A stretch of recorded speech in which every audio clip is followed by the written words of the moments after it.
In 1964, a young housewife in Ohio named Patricia kept a small green notebook hidden inside her kitchen drawer. Her husband never saw it. Her neighbors never knew about it.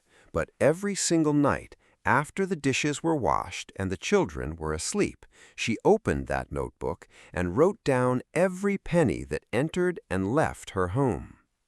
Decades later, her granddaughter found that notebook in a dusty box in the attic, and what she discovered inside changed the way her entire family thought about money forever.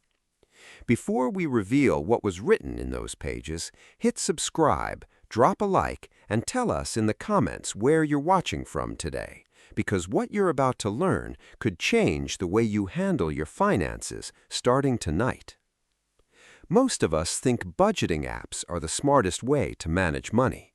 We swipe a card, glance at a notification, and assume we're in control. But in 1964, women didn't have apps. They didn't have notifications.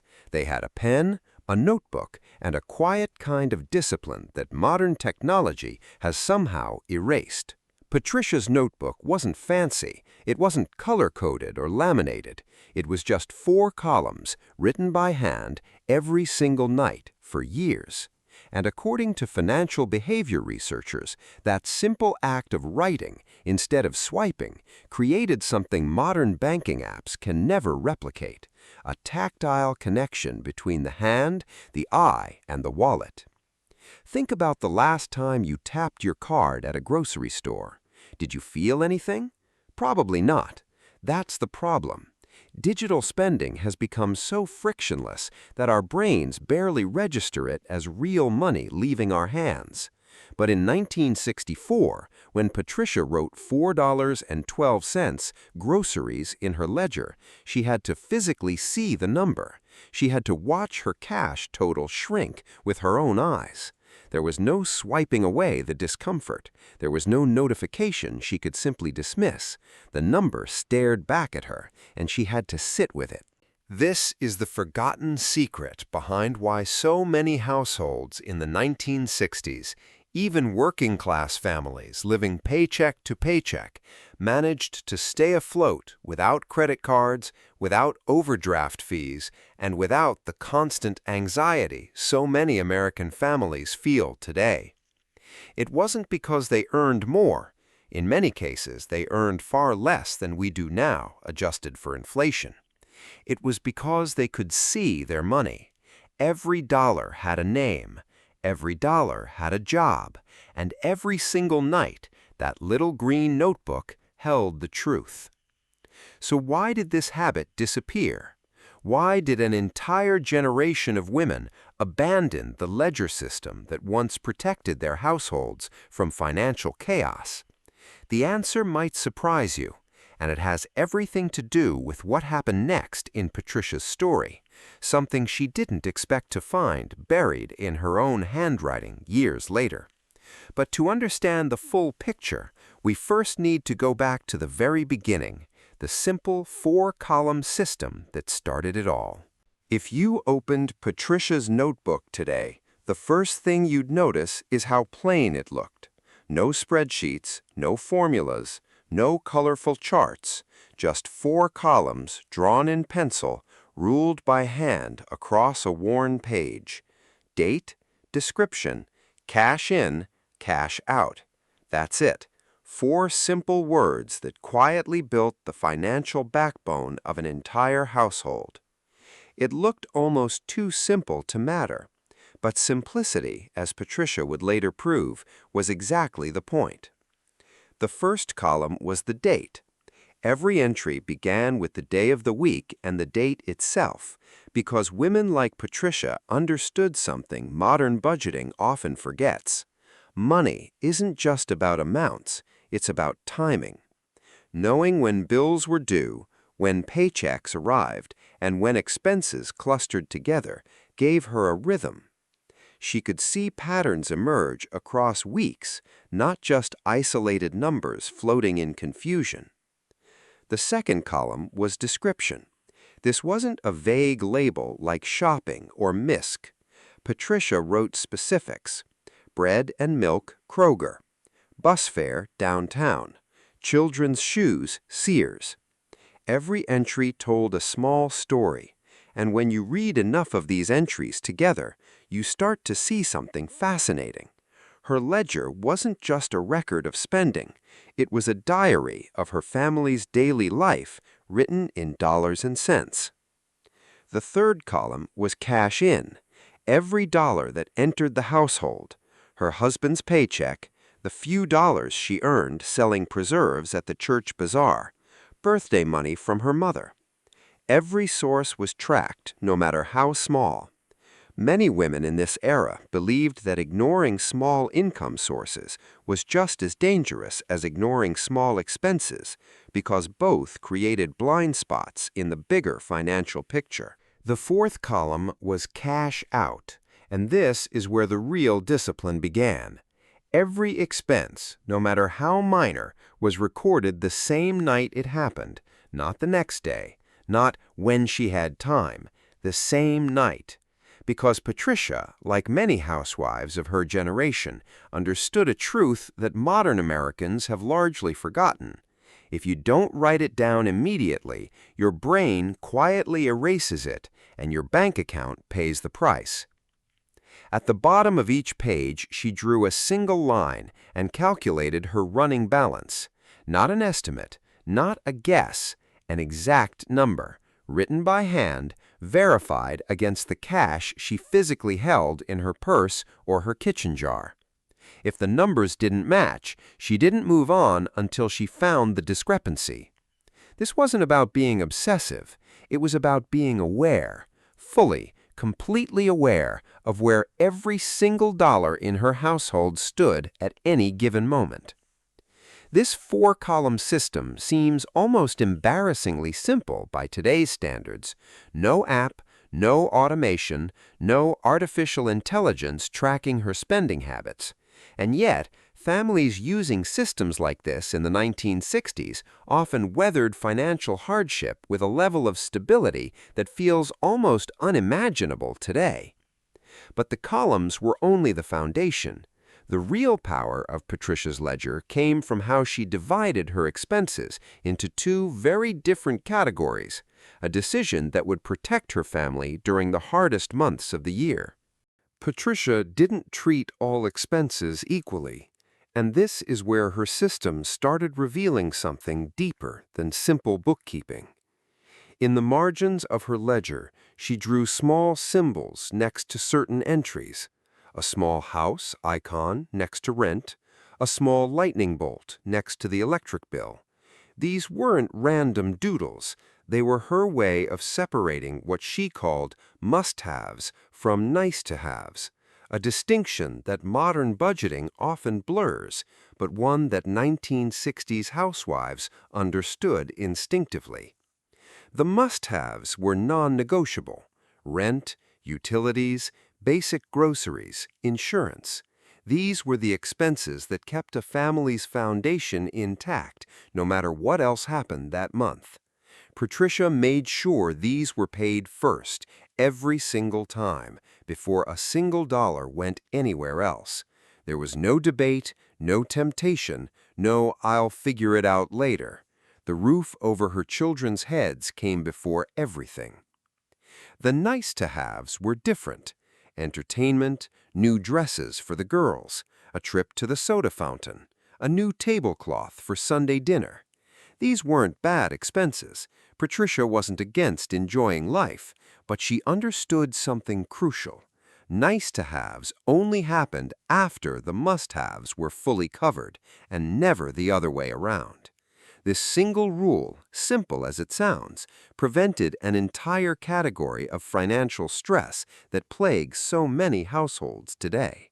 Think about how different this is from modern spending habits. Today, many Americans buy the new dress first and worry about rent later, often relying on credit cards to bridge the gap. Patricia's generation flipped that order completely. Stability came first. Pleasure came second. And the surprising part is, this didn't make her family miserable or deprived. It made them secure. Her children still had treats, they still had birthday parties, they still had Christmas mornings filled with wrapped gifts, but none of it ever threatened the family's foundation. This separation also gave Patricia something modern budgeting rarely provides: clarity during a crisis. When her husband's hours were cut one winter due to a factory slowdown, she didn't panic, she didn't scramble. She simply opened her ledger, looked at her nice-to-have column, and crossed off 3 items without a second thought. The trip to the soda fountain disappeared. The new tablecloth waited, but the rent was paid, the lights stayed on, dinner stayed on the table. Her family never even noticed how close they'd come to financial trouble, because the system had already protected them before the crisis fully arrived.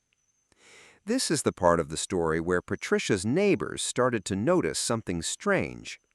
While other families on her street were quietly falling behind on payments, whispering about bounced checks and repossessed furniture, Patricia's household remained steady, calm, and untouched by the chaos around her. Word began to spread. Women started asking her, quietly, almost embarrassed, how she managed to stay so composed during such a difficult winter. And what she told them next revealed the next layer of her system, a method for catching the kind of small, sneaky expenses that quietly drain a family's finances without anyone noticing until it's too late. Patricia called them the little thieves. Not because anyone was stealing from her, but because that's exactly how small, forgotten expenses behaved inside a household budget. They crept in quietly, disguised as harmless purchases, and by the end of the month, they had drained more money than anyone expected. A nickel here for a newspaper, a dime there for a hair ribbon, small enough to ignore in the moment, but dangerous enough to derail an entire month if left unchecked. This is where her ledger revealed its true power.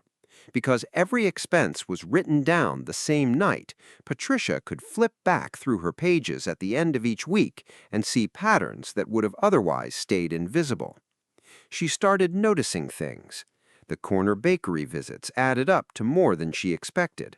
The just one more trips to the five and dime store were quietly chipping away at her grocery budget. None of these purchases felt significant in the moment, but together, written in black and white across her pages, they told a different story. Modern Americans face the exact same problem today, just in a different disguise. A streaming subscription here, a coffee shop visit there, a small online purchase that feels harmless because it's only $5. These leaks don't feel dangerous individually. That's exactly why they're so dangerous collectively. Financial behavior experts have long noted that small, frequent expenses are far more damaging to a household budget than large, infrequent ones, simply because they're easier to forget and harder to track. Patricia's solution wasn't complicated, but it required honesty. Once a week, usually on Sunday afternoons after church, she would sit at her kitchen table with her ledger open and a fresh cup of coffee beside her. She'd circle every small expense from the week in red pencil, not to shame herself, not to punish herself, simply to see them clearly, gathered together, instead of scattered invisibly across 7 different days. What she discovered shocked her the first time she tried it. The little thieves, the newspaper, the hair ribbon, the bakery treats, added up to nearly $12 in a single week. In 1964, $12 wasn't a small amount. It was nearly a tenth of her husband's weekly take-home pay. $12 she hadn't consciously chosen to spend. $12 that had simply slipped away, one small decision at a time, completely unnoticed until she circled them together on a Sunday afternoon. This discovery changed something inside her. It wasn't about guilt, it was about awareness. Once she could see the leaks clearly, she could decide which ones were worth keeping and which ones needed to stop. Some stayed. The bakery treats brought her family joy, and she decided that was worth the cost. Others disappeared entirely, redirected instead toward the must-have column, strengthening her family's foundation rather than quietly weakening it. But finding the leaks was only half the battle. The real transformation came from what Patricia did every single night afterward, a 5-minute ritual so small it seemed almost insignificant, yet it became the single most important habit in her entire financial life. Every night, after the kitchen was clean and the children were tucked into bed, Patricia sat alone at her kitchen table under the soft glow of a single lamp. She opened her green notebook. She counted the cash in her purse and compared it against her written balance. 5 minutes, that's all it took. But within those 5 minutes lived the entire secret to her family's financial stability. This ritual had a name in her household, though she never wrote it down formally. She simply called it her evening review. It wasn't dramatic, it wasn't stressful. It became as routine as brushing her teeth or locking the front door. But unlike those other habits, this one had the power to either protect her family or quietly expose them to danger, depending on whether she chose to do it. The process was simple. She would total her cash in and cash out columns from that day. She would calculate her new balance. Then she would physically count the cash remaining in her purse, her coin jar, and the small tin she kept hidden in the pantry. If the numbers matched, she closed the notebook with a quiet sense of peace, knowing exactly where her family stood financially before she even woke up the next morning. If the numbers didn't match, she didn't go to bed until she found the discrepancy. This single habit accomplished something modern Americans rarely experience. She always knew, with complete certainty, exactly how much money her family had at any given moment. No guessing, no estimating, no unpleasant surprises waiting at the end of the month. While other families were caught off guard with empty accounts before payday, Patricia could tell you, almost to the penny, exactly what she had available, because she checked every single night, without exception. There's something deeply psychological about this nightly ritual that modern financial behavior research has only recently started to understand. When you face your numbers daily in small 5-minute increments, your brain treats financial awareness as routine rather than overwhelming. But when you avoid your numbers for weeks at a time, the way so many people avoid checking their bank balance today, your brain treats the eventual reckoning as a crisis. Patricia never experienced financial crisis moments, not because she had more money than her neighbors, but because she never allowed enough time to pass for a small problem to grow into a big one. Her daughters remember watching her do this every single night of their childhood. They thought it was strange at the time, almost old-fashioned even back then. But decades later, when those same daughters faced their own financial struggles as young wives and mothers, several of them returned to that same green notebook ritual, almost instinctively, as if their mother's discipline had been quietly passed down through memory alone. But there was one more layer to Patricia's system that her daughters didn't fully understand until much later, a hidden benefit of her cash-based ledger that protected her family from something modern households lose thousands of dollars to every single year, often without even realizing it. Here's something most people never stop to consider. Patricia never paid a single overdraft fee in her entire life, not one. While modern American households collectively lose billions of dollars every year to overdraft charges, late fees, and hidden transaction costs, Patricia's system made these fees almost impossible to encounter in the first place.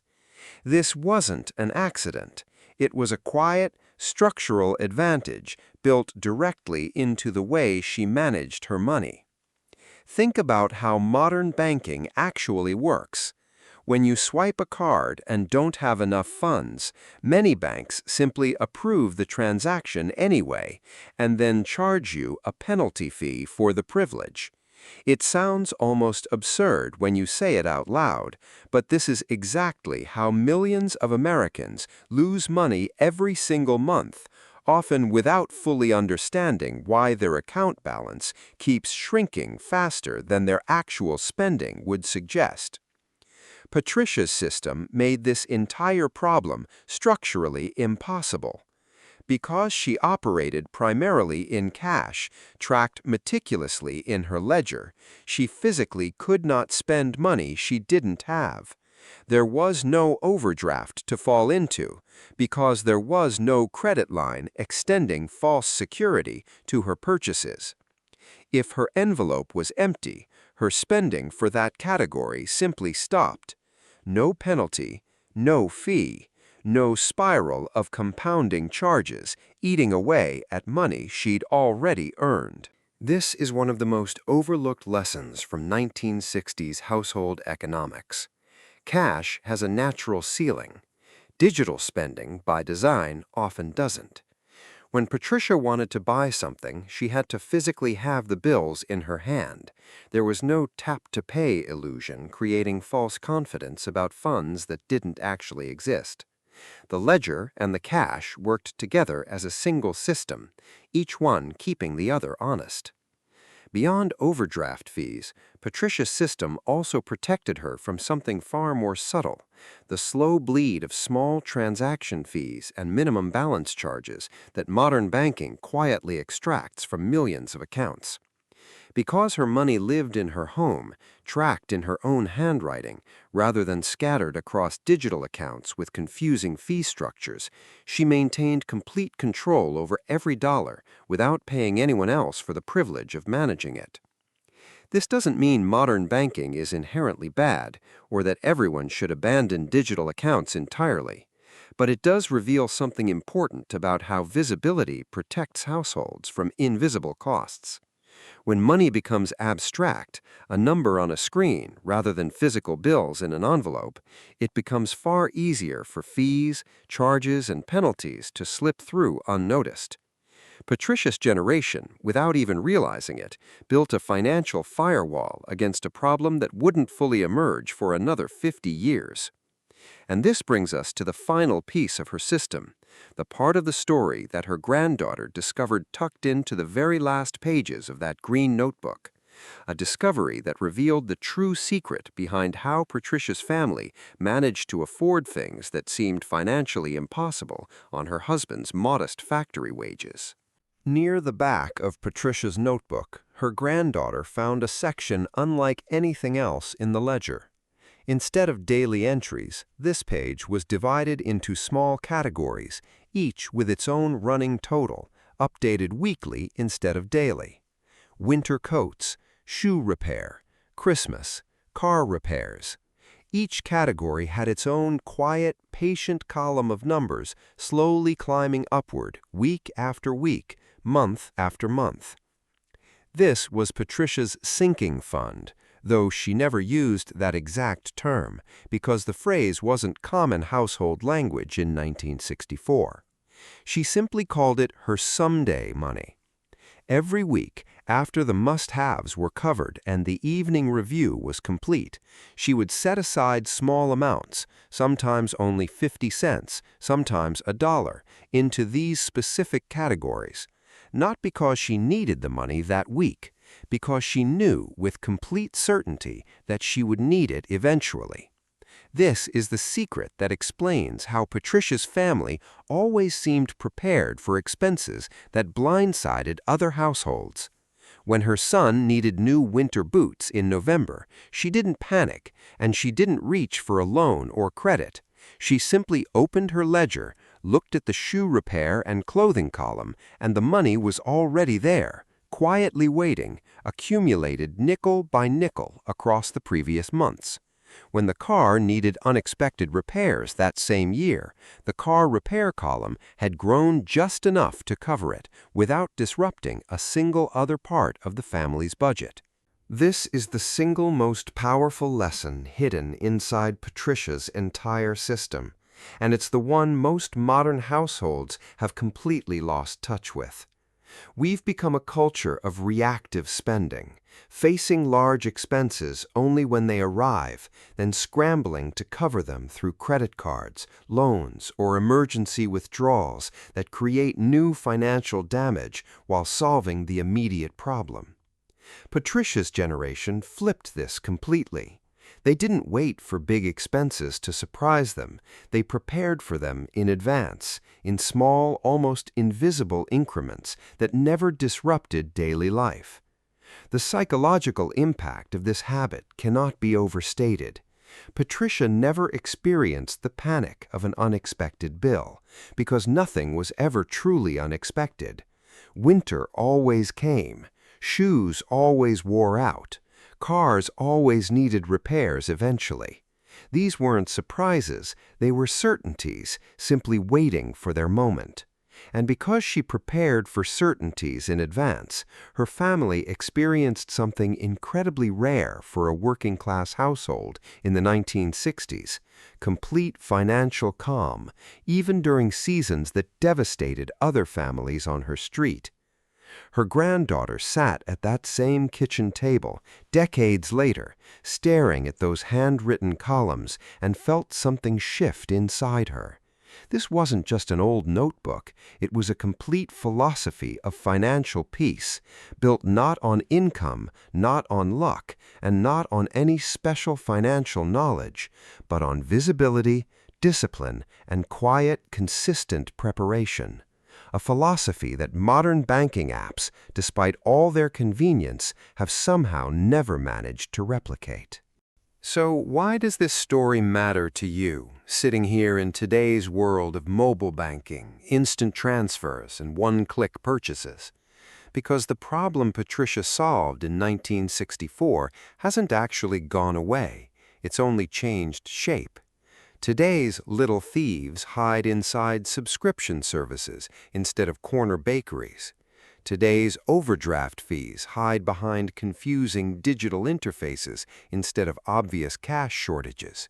The chaos feels different, but underneath it, the same forgotten solution still works exactly as well as it did 60 years ago. This is why we're inviting you to try something simple. For the next 7 days, find a small notebook. Any notebook will do. Draw 4 columns across the first page: date, description, cash in, cash out.